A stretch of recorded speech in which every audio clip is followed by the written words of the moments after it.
Bismillahirrahmanirrahim. Assalamualaikum warahmatullahi wabarakatuh. Selamat pagi, selamat siang, dan selamat malam bagi semua teman-teman media dan masyarakat seluruh Indonesia.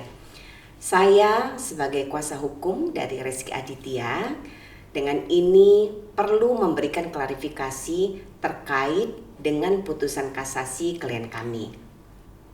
Yang pertama yang saya harus tekankan di sini adalah bahwa pengajuan kasasi yang dilakukan oleh klien kami adalah bukan persoalan untuk memenangkan atau mengalahkan sesuatu, namun lebih penting dari itu adalah untuk meluruskan dan mendudukkan masalah hukum sesuai dengan norma yang seharusnya. Pertimbangan klien kami mengajukan kasasi pada waktu itu adalah yang pertama, bagaimana mungkin ya hakim pengadilan tinggi memutuskan bahwa anak penggugat adalah merupakan anak biologis klien kami, sementara tidak ada satupun bukti yang menunjukkan adanya hubungan hukum di antara keduanya. Bahkan adanya hubungan biologis yang bisa dibuktikan dengan tes DNA saja belum pernah dilakukan. Menurut pandangan kami, ya pada waktu itu hakim pengadilan tinggi telah salah menerapkan hukum karena telah mengesampingkan kekuatan pembuktian dengan memutus suatu perkara tanpa mendasarkan fakta yang terbukti dalam persidangan tingkat pengadilan negeri. Dan menurut kami, ya putusan pengadilan tinggi sangatlah tidak memenuhi rasa keadilan dan kepastian hukum. Kemudian yang kedua, ya pertimbangannya adalah bagaimana mungkin seorang dinyatakan telah melakukan suatu perbuatan melawan hukum atas suatu fakta hukum yang belum terbukti kebenarannya.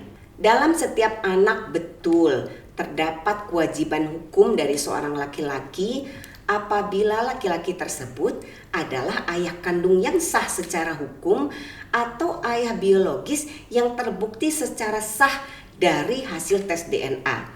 Artinya ya, kewajiban menafkahi seorang anak dari seorang laki-laki timbul apabila di antara keduanya terdapat hubungan hukum ya, atau sudah terbukti bahwa seorang laki-laki itu adalah ayah biologis dari anak tersebut.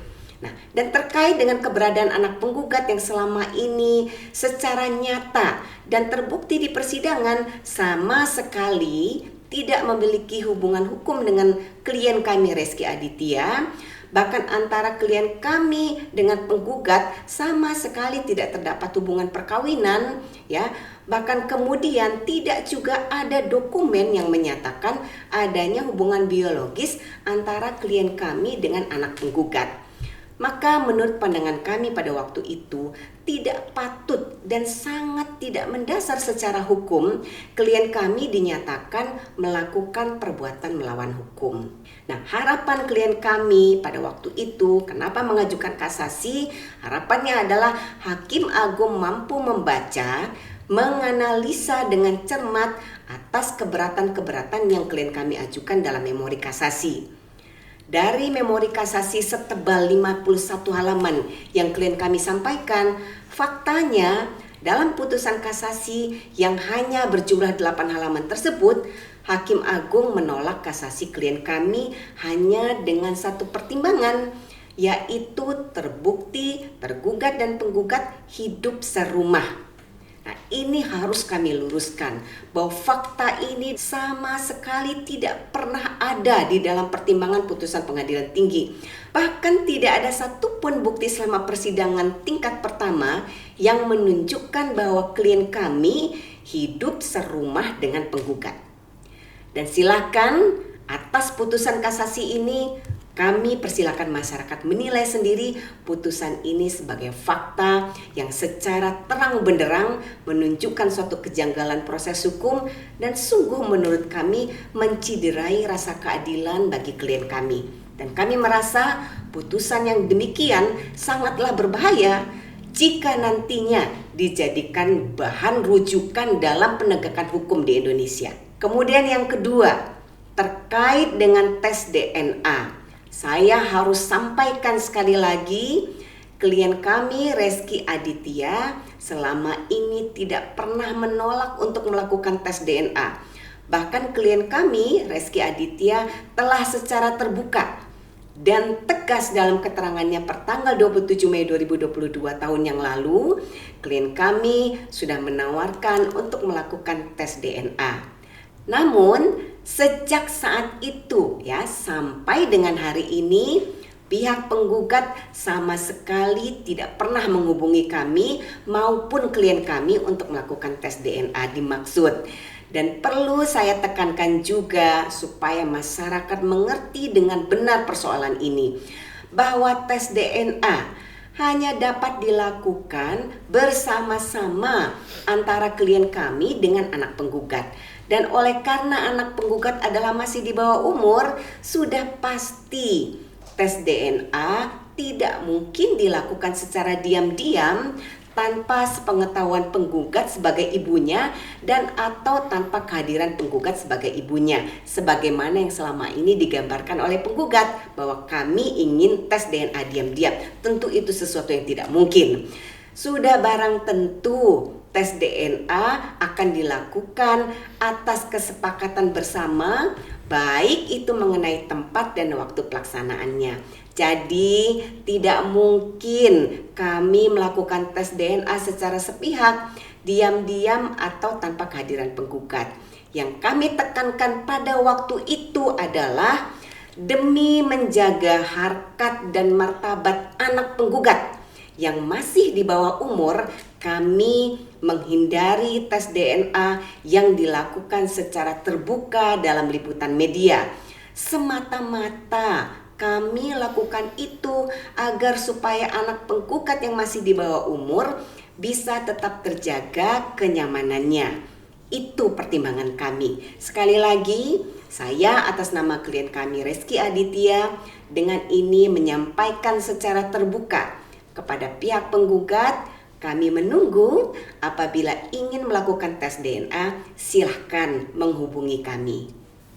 Bismillahirrahmanirrahim. Assalamualaikum warahmatullahi wabarakatuh. Waalaikumsalam warahmatullahi wabarakatuh. Dalam kesempatan ini saya menyampaikan bahwa saya menghormati putusan kasasi yang baru saja keluar. Dan saya kembali menegaskan bahwa selama ini saya tidak pernah menolak untuk melakukan tes DNA. Sebagaimana pernah saya sampaikan pada keterangan saya pertanggal 27 Mei 2022 tahun lalu, saya bicara secara tegas dan terbuka menyampaikan kesediaan saya untuk melakukan tes DNA demi memutus keraguan dan demi kepastian hukum. Sekali lagi saya sampaikan, apabila pihak penggugat ingin melakukan tes DNA, silakan menghubungi kuasa hukum saya, Ibu Anasa Fayuking, untuk membicarakan teknis dan pelaksanaannya. Terima kasih. Billahi taufiq wal hidayah. Assalamualaikum warahmatullahi wabarakatuh. Waalaikumsalam warahmatullahi wabarakatuh. Itu tadi keterangan dari Reski Aditya, sudah sangat jelas ya. Dan kita mau mendengarkan bagaimana sesungguhnya dukungan dari Citra Kirana sebagai istri yang selama ini mendampingi Reski Aditya. Bismillahirrahmanirrahim. Assalamualaikum warahmatullahi wabarakatuh. Pertama-tama saya mau ucapin terima kasih sama Tante Ana karena Tante udah mendampingi kami untuk melewati masalah hukum ini. Saya selama ini berusaha untuk bersabar dan kuat untuk menghadapi masalah ini, meskipun itu memang terasa berat untuk saya.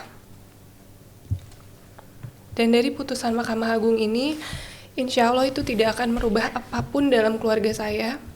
Tidak ada yang perlu saya khawatirkan lagi. Justru saya sangat mendukung suami saya untuk melakukan tes DNA untuk memutus keraguan. Dan untuk kedepannya, mohon doakan keluarga kami agar saya dan suami saya, Mas Reski, bisa terus menjalani kehidupan rumah tangga kami dengan kuat, dengan sabar. Dan saya selalu ingat pesan dari Tante Ana bahwa setiap rumah tangga itu pasti ada permasalahan. Tergantung bagaimana kita saling menguatkan dan kita bagaimana mengambil hikmah dari semua masalah yang kami hadapi ini. Jadi sekali lagi mohon doakan kami. Terima kasih. Kuat ya. Assalamualaikum warahmatullahi Insya Allah wabarakatuh. selalu kuat. Ya, itu tadi klarifikasi dari klien kami mengenai putusan kasasi. Semoga klarifikasi hari ini bisa menjawab semua pertanyaan teman-teman media dan juga masyarakat yang sudah disampaikan kepada kami sejak putusan itu keluar. Mohon doakan ya, semoga pasangan ini Reski Aditya Amin. dan Citra Kirana ya, mereka bisa terus saling menguatkan, saling support satu sama lain. Setiap permasalahan yang mereka hadapi, mereka bisa kuat menghadapinya dan bisa mengambil hikmah baik dari semua permasalahannya. Demikian kami ucapkan terima kasih atas perhatiannya. Billahi taufiq wal hidayah. Wassalamualaikum warahmatullahi wabarakatuh. Waalaikumsalam warahmatullahi wabarakatuh.